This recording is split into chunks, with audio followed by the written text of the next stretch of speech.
Hello, welcome to RevelatorAlf. So in this video I'm going to be talking about the best and quickest way to shoot a motorcycle video. Catch you inside. RevelatorAlf. Hello, welcome to RevelatorAlf. Hope you're enjoying this series and the channel. Please subscribe and hit the notifications bell down there. So in this video, as I say, I'm going to be talking about the best and quickest way to make a motorcycle video. Now, first of all, before you do anything, before you actually go out and make your video, you need to plan it. Planning prevents piss poor performance, as they say. So you need to actually think about the kind of video that you make and how you're going to do it. You also need to think about the shots that you want to take and how many times you want to take that shot, and then also think about the editing process afterwards. Now, if this all sounds a little bit too much for you, forget about the editing for now. Just think about what kind of video you want to make and how you're going to film it. So let's say you've only got one camera. Okay, so if you've only got one camera and you've mounted it to the bike or to the helmet, let's say I've got one drift now on the helmet and I've also got a GoPro here.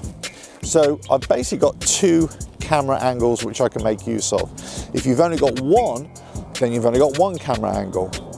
So you're going to have to plan when you're going to change those angles, the position of the camera. If you've only got one camera, then your video is going to take longer to make. So you have to plan for that. That's if you want to use multiple angles. If you're going to only use one angle, let's say a point of view video just of the bike riding or the rider's perspective, then you don't really need it so much. But if you're thinking about trying to get lots of different angles in the quickest amount of time, then what you really need to do is invest in lots of different cameras. Now, I'm not saying you have to go and buy the latest and expensive, but if you go at eBay or on Amazon, you'll get used cameras that are really quite cheap. You can get 3 or 4 cameras, let's say GoPro 3 or 2 or something like that, that will shoot in 1080, high definition, and it will shoot at least 25 frames per second, which would be more than enough. You get those for $100, £100, something like that. You get 2 or 3 of those. So for the same price as one camera, as a GoPro 7, let's say, you can buy 3 or 4. Now, yes, we're not talking about the best quality in video quality compared to the brand new cameras, of course. And also you got to take your chance on whether the camera is bashed about or not. But if you want multiple camera setup, that's a cheap way of doing it. Okay, so the next thing is to set up your cameras before you actually arrive on site or arrive on your location where you're actually going to do your filming. So you've arrived at your filming location, so I've just chosen this little back trail here. I've got a series of cameras here which I use. Now I've got an iPhone, I've got an SLR, an old SLR that takes video at 1080, and I've also got the GoPro as well, but I'm also going to be filming off the drift as well. So now it's just about to set up the cameras in different locations. Let's do that. So the next thing is, what kind of shot do you want? Do you want the shot of the bike arriving, leaving, that kind of thing? Do you want a shot of you getting off the bike? Do you want to do a couple of stunts? Whatever. Do you want to capture it from different angles? So actually you can do the same maneuver on the bike once, just capture it from 3 different angles.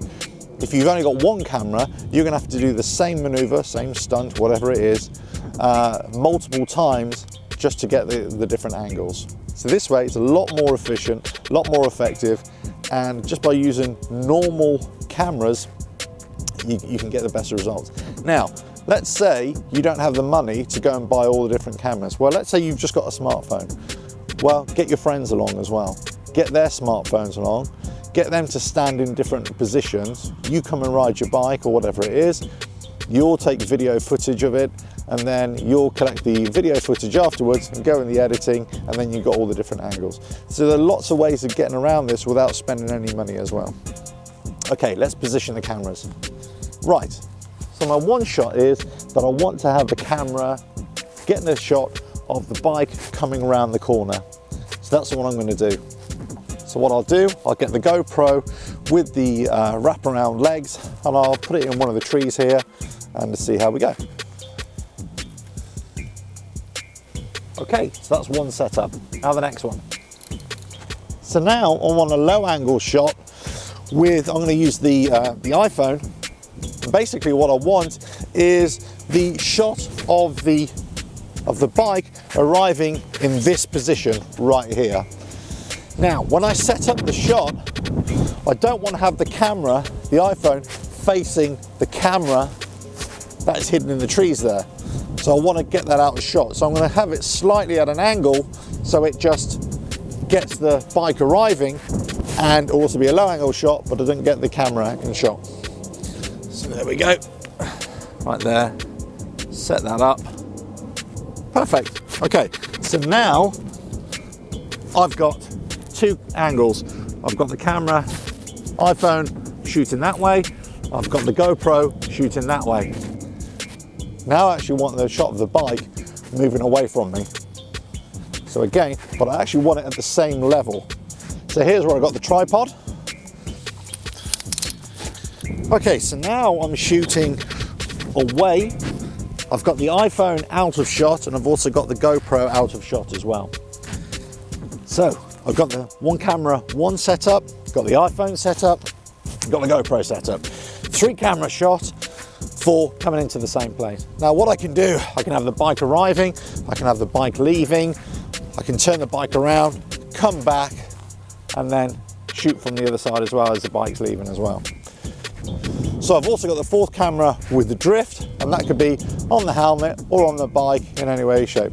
If you don't want to have the GoPro or the drift or whatever that's on the bike or on the helmet in shot from these other 3, then you're going to have to shoot one with the camera on and then one with the camera off as well. Okay, let's go and do it.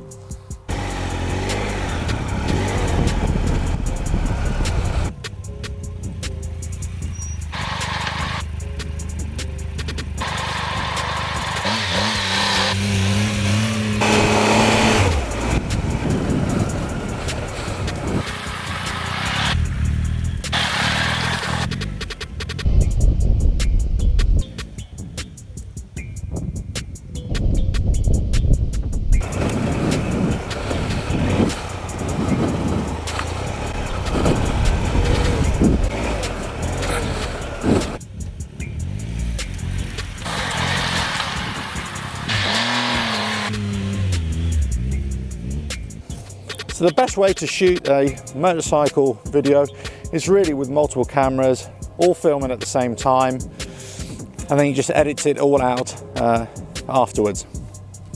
You piece it all together, different footage, chop between different angles, and away you go.